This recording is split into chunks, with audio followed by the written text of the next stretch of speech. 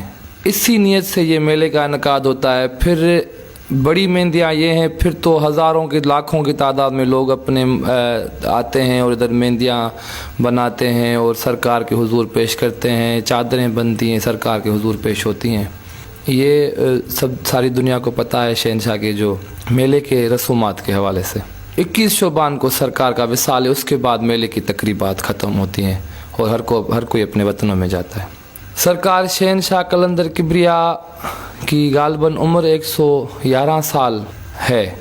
سرکار 7 میں زیادہ سے زیادہ 1 سال ٹھہرے ہیں۔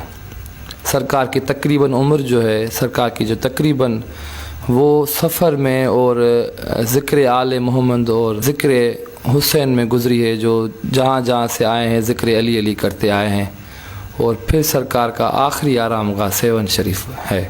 شہنشاہ قلندر کبریا سے پہلے یہاں پر سرکار بودلہ سرکار آئے، شاہ سکندر بودلہ کو حکم ہوا کہ میری آخری آرام گاہ ادھر ہے اور میں ادھر جاؤں گا اور آپ بھی ادھر چلیں۔ پھر اس کے بعد سرکار آئے، اور پھر اس دور میں سیرش خان نام کا، جس کو زیادہ تر لوگ مشہور ہے کہ چربٹ راجہ کے نام کا ایک جو ہے نا وہ حکمران تھا، حاکم تھا، جس نے سرکار بودلہ سرکار کو شہید کیا، اور معجزے سے وہ سرکار نے زندہ کیا. پھر یہ سلسلہ چلتا رہا. شہنشاہ قلندر کبریا کی ایک عظیم بارگاہ ہے اور یہ بہت بڑی یونیورسٹی ہے جہاں پہ جس بھی فرقے سے آتا ہے اس کو یہ دیتے. ہندو ہو، مسلم ہو، سکھ ہو، عیسائی ہو، دیوبند ہو، شیعہ ہو، سنی ہو، سب کو شہنشاہ قلندر کبریا اپنے حصے کا دیتا ہے. یہ ہے جو زیارت کرنے آتا ہے، جو ٹور کرنے آتا ہے اس کا میں نہیں کہہ رہا. جو شہنشاہ کی بارگاہ میں حقیقت زیارت کرنے آتا ہے اس کو شہنشاہ قلندر کبریا کی بارگاہ سے بہت کچھ ملتا ہے اور وہ اس در سے وہ پاتا ہے.